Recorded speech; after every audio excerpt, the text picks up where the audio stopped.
موت کے محبوں کو آتی نہیں، آ بھی جائے تو پھر بچ کے جاتی نہیں۔ موت کا کیا خطر، موت سے کیا حذر،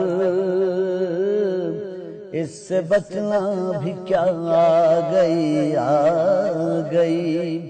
اعوذ باللہ من الشیطان الرجیم، بسم اللہ الرحمن الرحیم۔ اللہم صلی علی محمد وعلی محمد۔ قائم ٹی وی کینیڈا دیکھنے والے تمام ناظرین کو سجاد شاہ جی کا سلام۔ ناظرین، سال 2024 کا آغاز کچھ غم کے ساتھ ہوا۔ عالمی صورتحال، مسلمانوں کی ابتر حالت اور پاکستان میں ملت تشیع کو ایک ایسا دکھ اٹھانا پڑا جس کا مداوع شاید ہی ہو پائے۔ بزرگ عالم دین، مفسر قرآن، عالم باعمل جناب علامہ شیخ محسن علی نجفی صاحب انتقال کر گئے۔ غسل میت نہ کہنا میرے غسل کو، اجلے ملبوس کو۔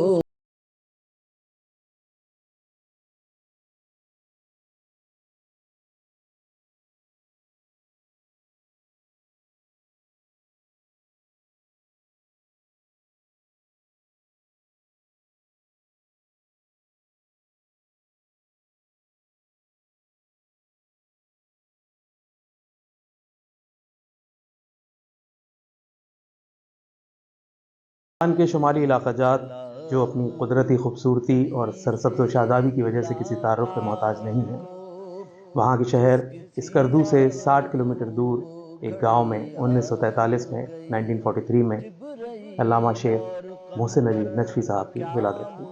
آپ کے والد مولانا حسین جان، آپ کے والد کو پروردگار نے 3 بیٹوں اور 3 بیٹیوں سے نوازا۔ آپ سارے بہن بھائیوں میں سب سے چھوٹے تھے، اس لیے سب سے زیادہ لاڈلے بھی تھے۔ علامہ صاحب کی عمر ابھی 14 برس ہی تھی کہ آپ کے سر سے والد کا سایہ ہو گیا۔ والد صاحب کے انتقال کے ساتھ وقتی طور پہ آپ کی تعلیم کا سلسلہ بھی رک گیا، مگر پھر آپ نے قریبی ایک گاؤں جو کہ اخوند گاؤں کہلاتا تھا، وہاں سے دوبارہ اپنی تعلیم کا سلسلہ شروع کیا اور ایک عالم دین مولانا حسین کے پاس صرف میر وغیرہ بھی پڑھی۔ اس کے بعد علامہ صاحب نے علامہ سید احمد موسوی جو کہ نجف کے پڑھے ہوئے تھے، ان کے پاس رہے اور کافی تعلیم حاصل کی، اور انہی سے شہید اول کی کتاب کی شرح لمحہ تک تعلیم حاصل کی۔ پھر 3 سال بعد یعنی 1963 میں دوبارہ کراچی آئے اور حیدرآباد سندھ کے مدرسہ مشار العلوم میں داخلہ لیا۔ اس وقت وہاں مولانا سمر حسین زیدی صاحب اور مولانا منظور حسین صاحب ان کے ادبیات کے استاد رہے، اور یہ ان کے پسندیدہ اساتذہ میں بھی شامل رہے۔ اس کے بعد علامہ صاحب پوری یکسوئی کے ساتھ لاہور میں زیر تعلیم ہوئے۔ یکایک ان کے دل میں روشنی سی اتری، چشم تصور میں انہیں حوزہ علمیہ نجف اشرف جگمگاتا دکھائی دینے لگا۔ آپ اپنی اہلیہ کے ساتھ نجف اشرف پہنچے اور وہاں کے حوزہ علمیہ میں داخلہ لیا۔ وہاں پہنچنے کے بعد آپ نے آیت اللہ حکیم کے مدرسے میں داخلہ لیا، اور اس کے بعد آیت اللہ ابو القاسم الخوئی کے درس خارج میں شرکت کرنے لگے۔ اس کے ساتھ ساتھ آپ نے آیت اللہ باقر الصدر کے بھی درس خارج میں شرکت کری۔ آیت اللہ ابو القاسم الخوئی فقہ پڑھاتے تھے اور آیت اللہ باقر الصدر اصول پڑھایا کرتے تھے۔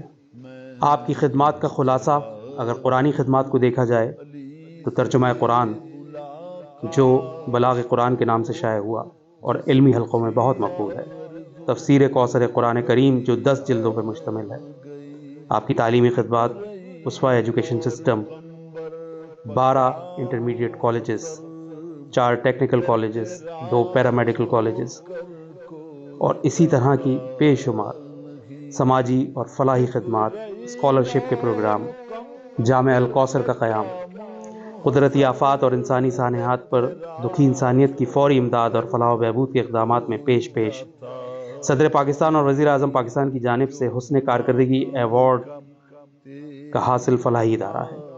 1999 کے کارگل جنگ کے متاثرین، مہاجرین اور دیگر یتیموں، بیواؤں، ناداروں اور فقراء کے لیے کالونیوں کی تعمیر کی، جو کہ 333 گھروں پر مشتمل ہے، جن میں 1924 افراد رہائش پذیر ہیں، جنہیں کھانا، میڈیکل، تعلیم اور تمام دیگر بنیادی سہولیات مہیا کی جاتی ہیں۔ مولا کائنات امیر المومنین علی بن ابی طالب علیہ السلام کا فرمان ہے کہ عالم کبھی نہیں مرتا، اس کے فرامین مراکز میں پڑھائے جاتے ہیں، اس کی کتابوں سے استفادہ حاصل کیا جاتا ہے، اس طرح وہ زندہ رہتا ہے۔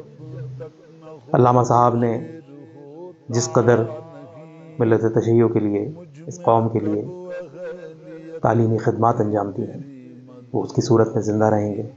مفسر قرآن تھے، تفسیر کوثر لکھی انہوں نے، ان کا علم ہمیشہ رہے گا، اور اس علم کے ذریعے وہ بھی ہمارے ساتھ ہمیشہ رہیں گے۔ موت کا کیا خطر، موت سے کیا حذر، اس سے بچنا بھی کیا آ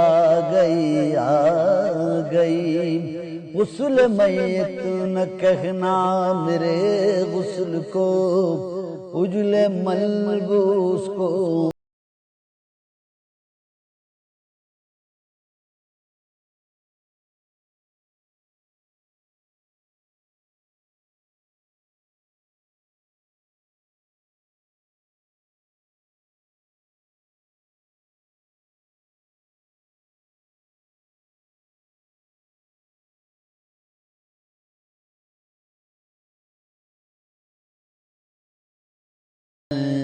چلا ہوں علی سے ملاقات کو، جس کی تھی آرزو وہ گھڑی آ گئی۔ میں قائم ٹی وی کینیڈا کی طرف سے اپنے تمام ٹیکنیکل اسٹاف، سارے پروڈیوسرز، سارے اینکرز اور ہر شخص کی طرف سے جو قائم ٹی وی کا حصہ ہے، جناب علامہ شیخ محسن علی نجفی صاحب کے خانوادے کو، بالخصوص مولانا سید انور علی نجفی، جناب اسحاق نجفی، ان سب کی خدمت میں